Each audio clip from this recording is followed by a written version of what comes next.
Bismillahirrahmanirrahim. Yang orang ini nggak maksiat, ikhtiarnya banyak sekali. Bahkan dia tahajud juga, dia puasa juga, dia meninggalkan maksiat. Tapi ketika menghafal Quran, kok kayaknya susah gitu. Ya dalam tanda petik ya, padahal Allah katakan nggak ada yang susah. Tapi qadar Allah ditetapkan oleh Allah bagi orang ini misalnya nggak secepat yang lain. Orang lain misalnya dalam 10 menit hafal 1 halaman. Orang ini sudah 1 jam belum hafal. Bahkan 10 jam masih terlambat-lambat ya. Ada yang pindah lupa sebelumnya misalnya kan. Apa di antara hikmahnya? Ternyata di antara hikmahnya itu rahmat Allah Subhanahu wa taala, di antaranya untuk memberikan tambahan pahala kepadanya dengan mengulang apa yang telah dia tadi usahakan untuk dihafal. Jadi makanya menghafal Quran itu sering saya katakan bukan berapa banyak hafalan yang dikumpulkan, bukan berapa juz yang telah dihafalkan, tapi berapa banyak ikhtiar kita untuk menghadirkan Quran itu hadir dalam jiwa kita ya berdasarkan kemampuan usaha kita.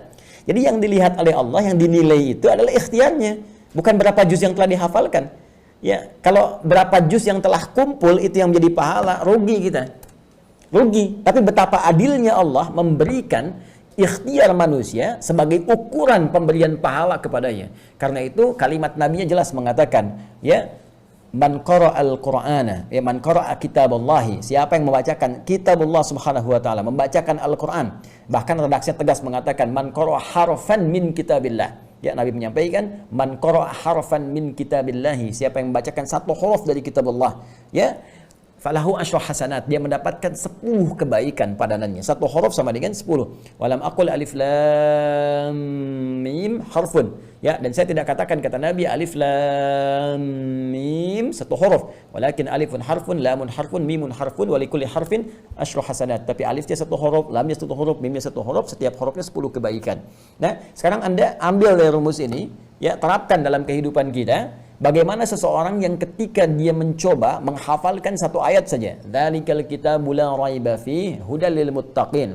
Dalam perjuangan dia, mustahil ada orang misalnya secara umum ya, umumnya sekali membacakan itu misalnya pada umumnya ya, saya tidak mengatakan kekhususan pada orang tertentu. Secara umum dia bacakan sekali langsung selesai, hafal, tertanam kuat. Tidak. Fitrah hafalan itu kalau ingin kuat tertanam, itu dia akan ulang-ulang. Maka orang yang membacakan ayat kedua di Al-Baqarah ini, ya mulanya dia bisa memulai dengan kalimat seperti ini misalnya bacaannya. Dzalikal kitabu, dzalikal kitabu, dzalikal kitabu, la raiba fi, la raiba fi, la raiba fi, dzalikal kitabu la raiba fi, dzalikal kitabu la raiba fi, dzalikal kitabu la raiba fi. Hudal lil muttaqin, hudal lil muttaqin, hudal lil muttaqin, dzalikal kitab, dzalikal kitabu la raiba fi, hudal lil muttaqin, dzalikal kitabu la raiba fi, hudal lil muttaqin, dzalikal kitabu la raiba fi, hudal lil muttaqin. Saya tanya pada Anda, berapa huruf yang telah saya bacakan? Hitung. Nah, berapa huruf yang telah saya bacakan? Ya. Saya ingin mengatakan kalikan dengan pengulangan yang telah tadi saya bacakan. Karena bacaannya siapa yang baca 1 huruf? Saya kan baca berulang-ulang tadi. Mengulang itu kan membaca lagi. Jadi ada orang yang diinginkan oleh Allah Subhanahu wa taala melimpah dulu pahala kepadanya. Kata Allah urusan hafal Quran nanti gampang, ya. Bagi Allah itu mudah, begitu dimudahkan menghafal semudah-mudahnya. Mungkin sekarang berjuang 1 bulan, 2 bulan sulit, tiba-tiba bisa terjadi dalam sebulan berikutnya bisa 30 juz hafal. Kalau Allah berkehendak untuk memudahkan. Ya, tapi ada sesuatu hikmah yang besar yang Allah ingin anugerahkan. Ya, kadang-kadang limpahkan dulu pahalanya. Bukankah semakin banyak pahala, semakin peluang mendapat rahmat Allah itu tinggi, paling minimal nutup dosa. Ya kan?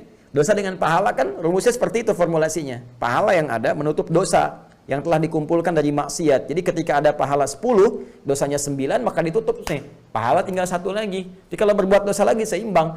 Ya, karena itu ada rumus cepat yang cerdas dalam beramal adalah kumpulkan amalan-amalan, kerjakan amalan-amalan yang sekiranya mudah dilakukan tapi pahalanya banyak. Itu rumus ekonomi kan, modal sekecil-kecilnya keuntungan banyak gitu kan. Baca Al-Quran itu diantaranya. Baca Al-Quran diantaranya. Begitu Anda bacakan Al-Fatihah aja. Ya, Al-Fatihah kan 7 ayat. Kalikan berapa huruf? Ya, 17 kali baca dalam sehari. Itu berapa pahala dikumpulkan? Kalikan 10 lagi. Paling minimal. Nah, jadi ketika Anda menghafalkan Al-Quran, berita baiknya adalah pahami dulu rumusnya.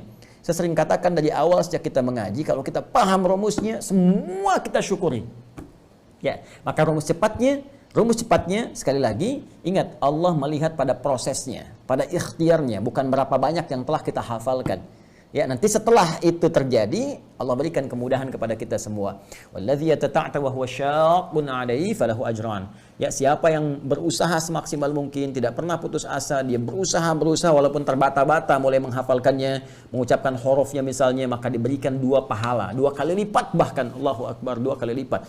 Diapresiasi kesungguhannya, Masya Allah, ini ada yang 60 tahun, saya lihat ada yang bahkan 70 tahun, itu kan, ada yang lebih daripada itu, masih berusaha menghafal. Ini sangat luar biasa. Sementara orang melalaikan kehidupan akhiratnya, banyak pesta pora, banyak macam-macam, Anda kembali kepada Allah.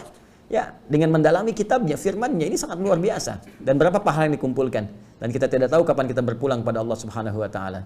Jadi, syukuri nikmat itu dan bawa kepada semangat, jangan putus asa. Ya, dalam konteks kita menghafal. Bismillah, teruskan sampai dalam keadaan kita pulang kepada Allah dalam sedang berinteraksi dengan Al-Quran. Wallahu ta'ala a'lam bis-shawab.